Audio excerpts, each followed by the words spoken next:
You're watching The Legal Breakdown. Glenn, we got some shock news today that the House Ethics Committee did vote in secret to release the House Ethics report against Matt Gaetz, so that will be coming after all the votes of the year have been completed. But with that said, we know that the DOJ opted not to charge Matt Gaetz. That didn't stop the House Ethics Committee from continuing on their investigation anyway. They obviously felt a strong enough need to continue their investigation. Is there the possibility that when this report is released, it could actually spur the DOJ to pick up where it left off and move forward with a criminal prosecution if they find the grounds to do so? You know, Brian, not only is there a possibility, but there's a track record of that exact thing happening. So what do we have now? We have an ethics committee report that we're about to see detailing, we believe, lots of Gaetz conduct and misconduct, and possibly, we have to wait to read it, evidence of criminal conduct. We know the Department of Justice investigated Matt Gaetz for possible sex trafficking, and we know there was a cooperating witness, one of his friends and associates, Joel Greenberg, who pleaded guilty and agreed to testify against Matt Gaetz about any, information he had that Matt Gaetz committed crimes. So here's the thing. Once this report is released, a congressional committee did a report, the Ethics Committee, and releases it. The Department of Justice will undoubtedly look at it and will say, well, I wonder if we should revisit our decision not to pursue Matt Gaetz criminally, because what is a concrete example of that exact same thing happening in the not too distant past? The January 6th House Select Committee investigated the crimes of who? Donald Trump and his criminal associates. And once they began to disclose that evidence publicly in the J6 public hearings, what happened? All of a sudden, DOJ, I guess, was prodded into wakefulness. They began to investigate Donald Trump, and ultimately, Donald Trump was indicted. So there is a blueprint for this. Now, let's talk about the flip side of the coin. Is it likely to happen? Well, Joe Biden's Department of Justice is sort of in its waning days at this point. And with a Republican-controlled Department of Justice soon to come, do we really think they're going to pick up the ball and go after Matt Gaetz? So that's why I say there's a possibility it could happen. There's a blueprint to follow because that precise thing has happened before. But, I'm not going to place my $1 bet on DOJ jumping on, this case and indicting Matt Gaetz.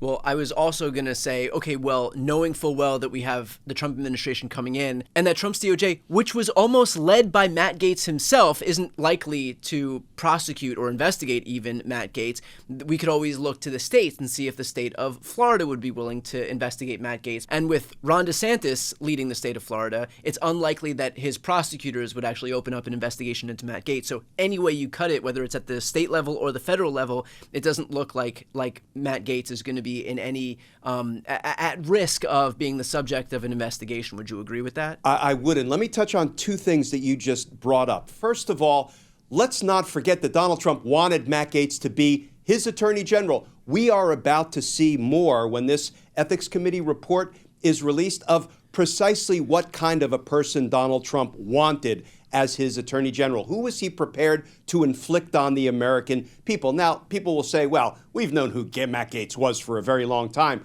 but it doesn't mean we know everything about what he did that may have violated the law. We're going to learn more about that. And then the second thing that I think we will learn when this report is released is why was Speaker of the House, MAGA Mike Johnson, so desperate to conceal the information and the evidence in this report from the American people, and perhaps most pointedly from the voters of Florida? What was it that he wanted to bury from the American people? We are about to see what it was once we read this report for ourselves. Glenn, we often talk about how the DOJ lags behind, and we often feel a need by virtue of Congress acting to kind of spur them into motion. Why does it feel like the DOJ is always so slow on matters and needs some type of extra public pressure before they're going to deign to do their jobs and investigate people who other entities recognize there's a basis to investigate,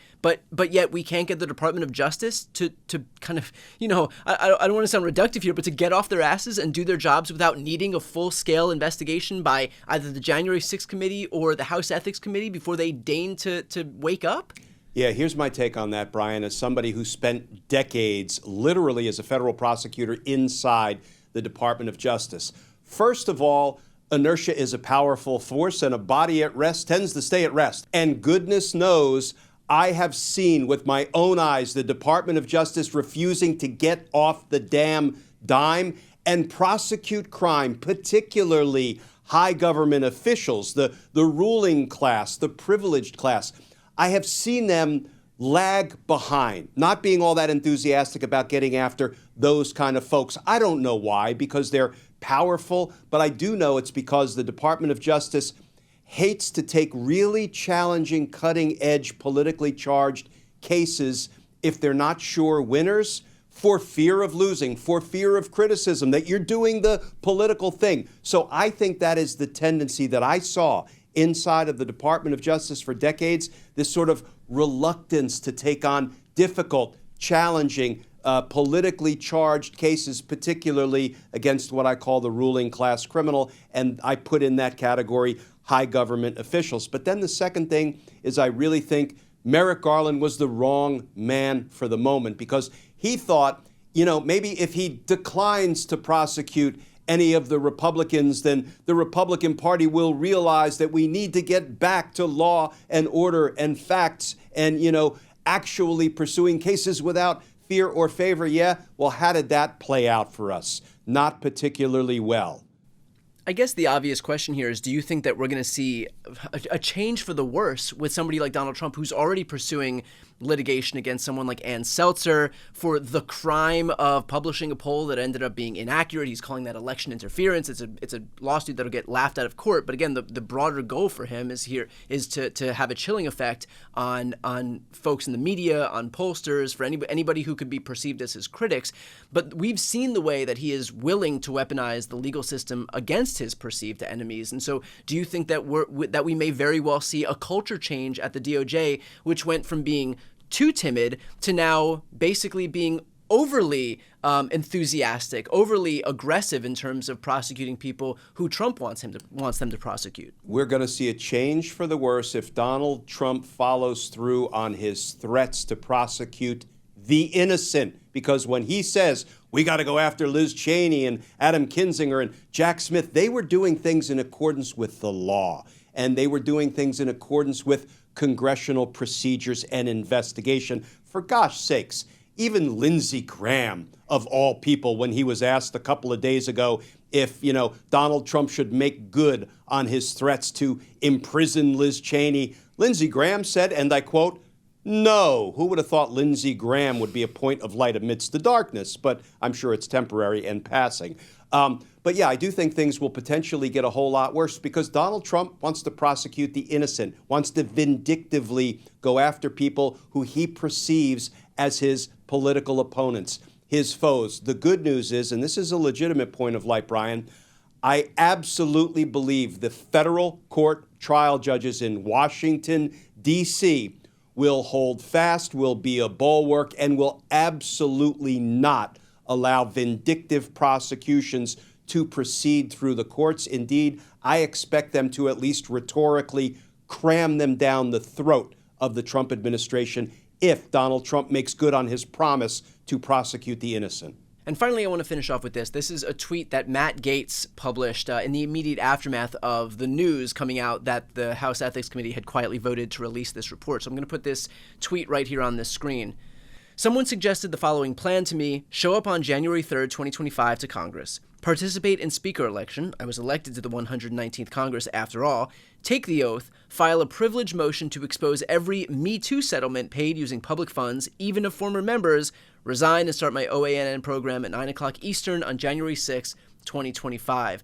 So, Glenn, what do you make of this plan, this potential plan by Matt Gaetz? Talk about a nest of vipers. I have to tell you, I fully support Matt Gaetz if this is going to actually result in transparency regarding who in Congress has been involved in misconduct, indeed misconduct that may have involved public funds to keep quiet. So listen, do I think this is going to happen?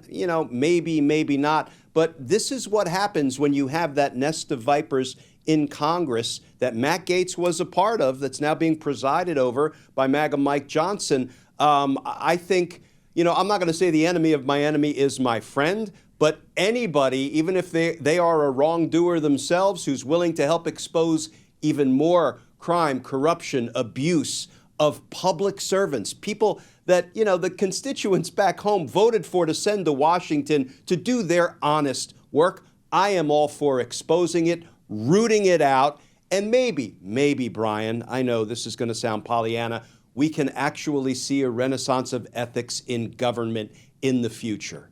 Well, from your lips to God's ears here. So, of course, we will stay on top of this, and especially when this House Ethics Committee report is released, we will give our analysis of that as well. So if you're watching right now and you want to follow along, also just to support independent media more broadly and our mission of not kowtowing to Donald Trump and trying to curry favor with him in the same way that so many of these legacy media outlets are doing, please make sure to subscribe. The links to both of our channels are right here on this screen. I'm Brian Tyler Cohen. And I'm Glenn Kirshner.